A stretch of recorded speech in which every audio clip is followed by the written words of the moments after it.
Eu acho que não merece o nosso respeito os dirigentes que negam e sabotam a pandemia, não coordenam um esforço nacional para proteger as vidas das pessoas e da população. Negacionista é quem nega que lockdown não faz efeito só para o mal. Só o mundo inteiro está adotando, mas não deve ter feito nenhum. Eu não imagino que você não tenha visto ontem a coletiva do Ministério da Saúde, né? Deve ter visto, e foi apresentado um balanço aí onde números impressionantes foram apresentados. Mais de 38 milhões de testes disponibilizados aqui dentro do Brasil. Isso dá quase um quarto da população brasileira. Aqueles 6 milhões que estão encalhados lá em Guarulhos. Olha, né? Questão do Ministério da Saúde e do governo federal. O Brasil continua testando muito pouco. Vamos entender a dinâmica disso. Vamos entender a dinâmica disso. Eu também queria muito entender a dinâmica. Então eu vou te explicar, vou desenhar que fica mais fácil. É assim, ó, vamos lá. Ó, a gestão do SUS aqui no Brasil, ela é tripartite. Município, Estado e governo federal. A testagem não cabe ao governo federal. Os testes são do governo federal. Vamos deixar ele concluir. Você vai deixar eu concluir ou eu não vou conseguir te explicar como você quer. Os testes estão armazenados no depósito logístico do governo federal e saem de lá mediante demanda das autoridades. Então, assim que a autoridade municipal ou estadual pedir, terá. Então, os testes não estão lá porque o governo federal achou bonitinho comprar teste e deixar armazenado. É porque ninguém pede. É porque o governo é incompetente, foi incompetente nesse sentido. O governo federal e outros governos estaduais que não pediu, você quer dizer? Não é verdade. Mas o que? O governo federal, então, ele tem que interferir nos estados e falar, toma aqui, testa aí você. Não pode, ele tem que distribuir para os estados e municípios e não deixar os testes mofarem até o prazo de validade vencer. Eu tenho certeza que tem gente interessada. Eu acho... Não dá para desenhar mais claro Por que o ministro da Saúde... Você não precisa desenhar. O senhor não está falando com uma pessoa incapaz ou que não consiga entender. Não é isso. O senhor é que quer dar uma versão que é favorável ao governo federal, mas que não corresponde à verdade. Isto não é uma versão, isso é a lei. A lei no Brasil, ela é assim. Você tem recentes manifestações do STF dando autonomia total para os governadores. Aí você quer que o governo federal pegue os testes que foram adquiridos para auxiliar os estados, porque, em tese, pela lei, não é nem responsabilidade do governo federal comprar respirador, não é obrigação do governo federal comprar teste. Ele fez, responsabilidade aliás, os hospitais federais são raríssimos. Parece que nada mas não está coordenando os esforços, doutor Paulo. Tanto é que os testes estão mofando lá. E se fosse tão simples a justificativa, o ministro da Saúde já teria vindo a público fazer essa defesa e não veio até hoje. O ministro não veio, mas o secretário executivo falou isso ontem. Mas por que o ministro da Saúde não veio a público? Porque ele é a pessoa encarregada. Não é verdade, é porque a explicação não é tão simples assim. Amanda, está aqui na live que está disponível, foi feita ontem essa coletiva pelo secretário executivo do Ministério da Saúde. Depois de quantos dias? 10 dias? Eu preciso...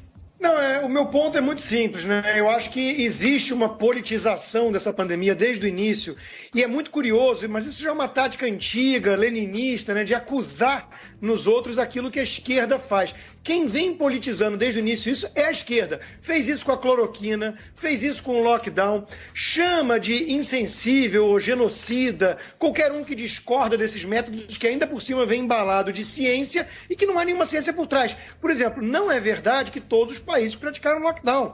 E quando você vai estudar o lockdown, eu tinha dito antes que não há nenhuma eficácia, nenhuma prova de eficácia. O doutor Paulo Porto me corrigiu falando que tem prova de ineficácia, né? Mas o fato é que está aí a Argentina ao lado do Brasil para mostrar a desgraça dessa postura. E não obstante, a mesma turma da esquerda, hashtag quarentena gourmet, fique em casa, não quer saber dos fatos e insiste nessa politização. Aí você explica que não cabia ao governo federal certas coisas, aí você é o bolsonarista. E não é o anti-bolsonarista histérico, o outro que só quer demonizar o governo ou o presidente. Fizeram a mesmíssima coisa aqui nos Estados Unidos. O Trump foi culpado por cada uma das mortes, sendo que as mortes se deram, por exemplo, em Nova York, onde o governador e o prefeito, que são democratas, resolveram fechar tudo e isso agravou o problema. Mas isso a mídia não fala porque a mídia protege a turma da esquerda. Eu quero complementar isso que o Rodrigo está falando, concordando com ele, aliás, porque nesse momento, para mim, está mais do que claro o quanto essa pandemia foi politizada. Não à toa, aqui no maior estado da federação, o governador anuncia um recuo nas medidas de isolamento um dia depois, 24 horas depois da eleição estar assegurada e principalmente do prefeito na maior capital do país, que é seu afiliado político, ter sido reeleito. O mesmo aconteceu em outras cidades. A gente conversava agora há pouco, inclusive, com o prefeito de Curitiba. Para mim está mais do que claro essa politização da pandemia. Agora, o que me preocupa nesse momento, e eu não canso de chamar a atenção para isso, são sobre os efeitos econômicos que essas medidas restritivas vão causar, sobretudo agora no final do ano, quando muita gente que passou um ano no sufoco, muita gente que perdeu o emprego, muita gente que teve suas lojas fechadas em shopping centers. Imagina o comércio da 25 de março aqui na cidade de São Paulo, por exemplo. Muita gente que dependia de um final do ano, de um Natal, talvez, para conseguir dar um suspiro, não vai ter isso esse ano. Então, é isso o que me preocupa muito, porque é muito fácil para a turma do ficar em casa, pedindo comida pelo aplicativo e assistindo a sua série favorita na Netflix ou em outros canais, é muito fácil. Duro é para quem passou o ano com a corda no pescoço e que estava dependendo do Natal e do final do ano para tentar buscar alguma salvação. E, infelizmente, se depender de alguns governantes, a coisa ainda vai ser muito pior no verão. Muito bem documentado também no livro do Bob Woodward, né, chamado Rage, numa conversa gravada e depois divulgada com o presidente americano Donald Trump, em que ele relata que conversou com o presidente chinês Xi Jinping no começo da pandemia, uma conversa de fevereiro, e ele fala para o Bob Woodward que, de fato, é uma pandemia muito grave, é um vírus mortal, muito mais mortal que uma gripe comum, que uma gripe forte. Mas ele diz, ao mesmo tempo, para o público, para a população americana, que é uma gripe comum, que não tem gravidade. Então, quando a gente fala de presidentes ou dirigentes que dão informações conflitantes para a população, para o seu povo, o Trump também tem uma conta. Agora você dizer que até agosto morreriam 3 milhões de pessoas no Brasil e 1 milhão se não fizesse nada. Então, mas calma lá. Mas a gente, passando a bola aqui para pessoas foram tiradas ao pânico, ao medo, à histeria por conta dessa previsão. Exatamente. Passando a palavra aqui, o Dr. Paulo Porto quer falar, mas para que fique claro, né? Quando a gente fala assim, governantes dando informações conflitantes, ou por aí vai. Bom, o Átila, 3 milhões de mortes e a Marino não deu... Mas você quer comparar o Trump com o Átila, news, só por exemplo? Entender? Não, de o Átila jeito se baseou num estudo do Imperial College, que você pode falar. Esse estudo, sobre esse estudo eu colocaria 18 asteriscos. Posso só interferir aqui? Enfim. Amanda, o governo americano tem transparência, tem democracia, tem liberdade de imprensa ampla, até mesmo para um livro de fofocas como o do Bob Woodward. Agora, a China é uma ditadura. A China é uma ditadura, exatamente. Some. A China é uma ditadura e quando eu falo de sanção, eu não estou dizendo que, como você disse agora há pouco, que o vírus foi criado em laboratório ou não. Rodrigo falou, é possível que isso se comprove um dia, sim ou não. Eu não estou fazendo essa afirmação. O que eu estou dizendo é que a China merece sanção, sim, por ter omitido dados.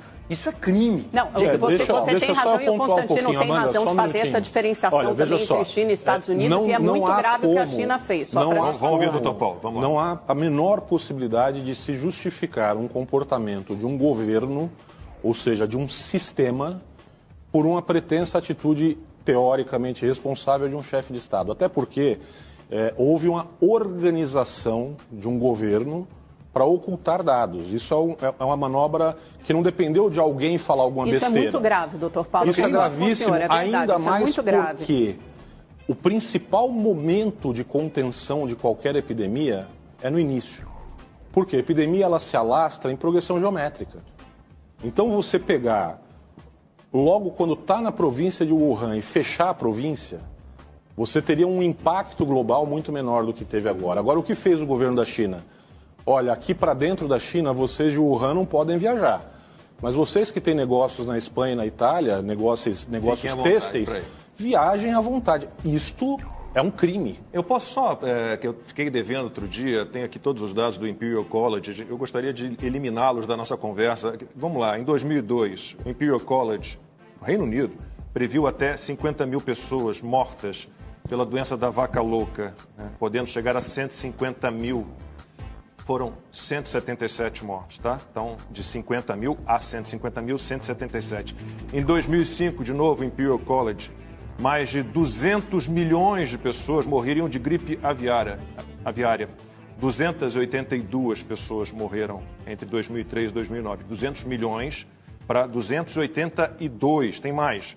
2009, Imperial College de novo, gripe suína, uma taxa de letalidade de 0,3% a 1,5%.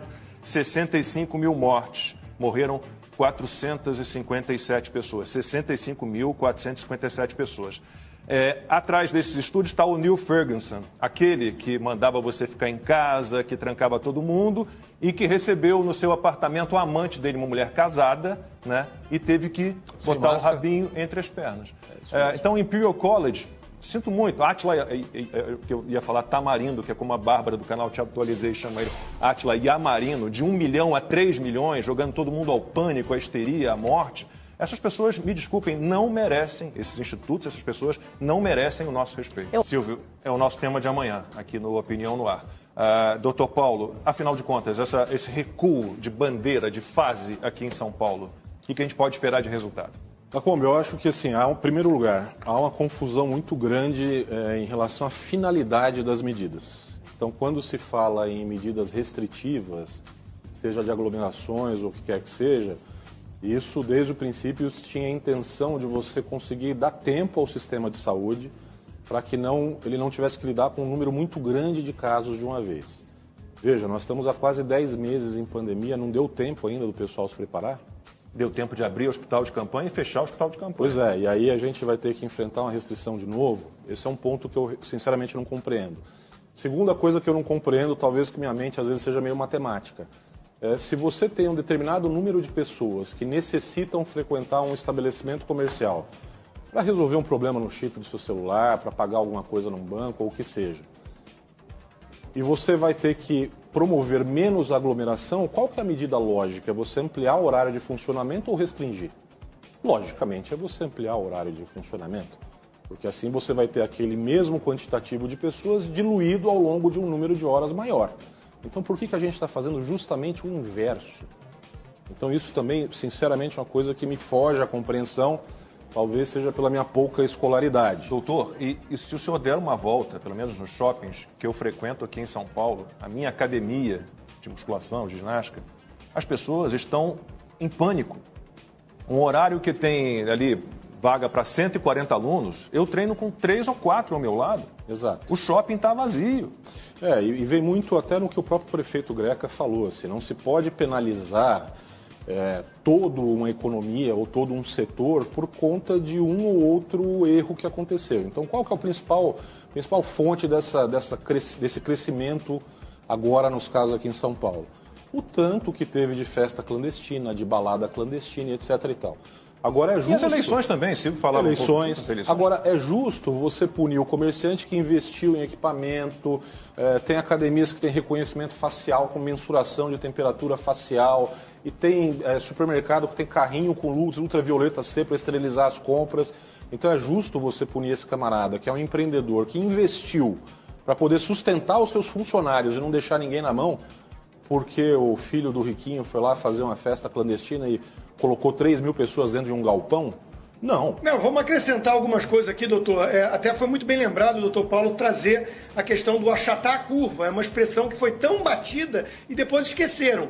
A ideia era achatar a curva, era só isso. Não era impedir o contato das pessoas com o vírus e que depois começaram numa contagem mórbida de cadáveres para poder responsabilizar governo ou presidente. Tudo isso é estranho.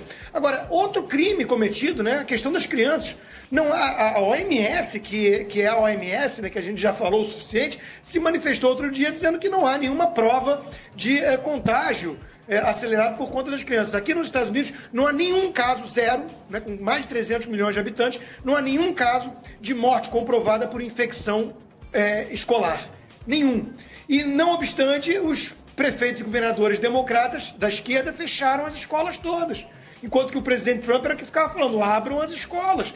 Quanto isso vai custar para essas crianças, especialmente as mais pobres? Agora, a pobre pode abrir a escola para votar e depois se aglomerar para comemorar a vitória da tua patota. Aí volta com restrições novas. Tudo isso é tão cansativo. É um vírus esquisito, né? Você senta no restaurante, aí o vírus não pega mais, pode tirar a máscara. Levanta, bota a máscara. É tudo tão patético, gente. Não cansou ainda não? A mim cansou.